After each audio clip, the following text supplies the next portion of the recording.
Hello wadau, kwenye video unayoiona unaona Marion Naipei anamvalisha Pastor na Prophet Kanyari viatu. Aliamua kukua Simon Peter, akaamua kumvalisha mchungaji viatu. Hiyo ni kutap grace. Sasa kwenye hii video, huyu msichana alienda kumtembelea Prophet Kanyari kwenye kanisa yake. Sasa kwenye video hii tunaiona ya kwamba msichana amenyenyekea, ameamua sasa kumvalisha viatu mtumishi wa Mungu. Ni vizuri kumvalisha mtumishi wa Mungu viatu, lakini kwa upande mwingine yeye uvalisha pia viatu zingine. Tuone hii video jamani. Hizo video hata mimi niliona. Na niliona zote. Kwanza nilikuwa natumiwa na watch, nafungua naangalia tu. I just take time naangalia inaisha. Narudisha nyuma tena naangalia. Marion, mimi video zako niliziona vizuri. Nikaona kila kitu in detail chenye ulikuwa unafanya. Lakini hiyo ilikuwa 3 years ago. Today afanye hivyo tena. Na wewe unacheza na maisha vile imekuwa ngumu. Baada mtumishi wa Mungu kupitia video kuziona vizuri, aliona kila kitu, akamua sasa leo wacha msichana akasome maandiko kanisani. Hebu tusikie maajabu.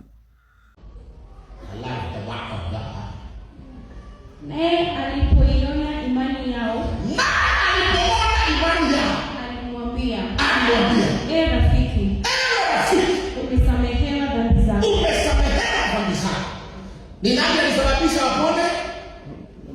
Ni nani alisababisha huyu mgonjwa? Mpenzi mtazamaji, baada ya kusoma maandiko hapa, mtumishi wa Mungu alieleza kwa kinaga ubaga yale aliyoyaona kwenye mtandao, video ya msichana huyu akionyeshana kila kitu. Unajua sasa kwa sababu hii ni watoto wadogo pia wana watch, hatuwezi sema hayo mambo, lakini nilishangaa kwamba wachungaji pia wanaangalianga mambo kama haya. Hebu tazama hii video. Tutaisha na yeye. Hallelujah. Tutabaki na yeye. Oh yes. Maana watu wanataka kumtroll saa yote kwa sababu ya videos ambazo zimeleak. Akiwa ameinua miguu juu. Hizo video hata mimi niliona. Na niliona zote. Kwanza nilikuwa natumiwa na watch, nafungua naangalia tu. I just take time naangalia inaisha. Narudisha nyuma tena naangalia.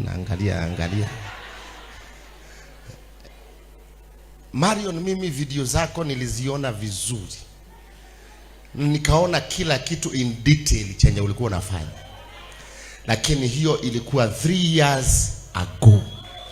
Today afanye hivyo tena.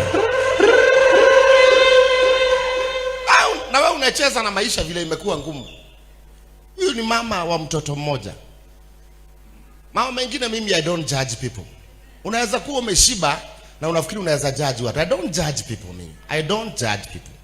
Na mimi yes nitisha hiyo. No. Haiwezi. Sasa kwa nini ujudge Naipei? You're not supposed. Na past yake. Sema amen. Tutasimama na yeye. Nimwambia atafute biashara yenye anataka. Nitalipa any business.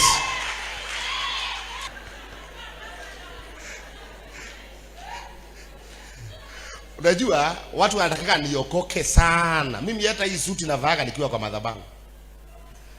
Mimi Monday niko kazi, Tuesday niko kazi, Wednesday niko kanisani, Thursday niko kazi. Maana sitaki kuwa mzigo ya washirika wangu, kuwaombaomba pesa na kuwadanganya wamerogwa ndio wanipatie pesa. I don't want to.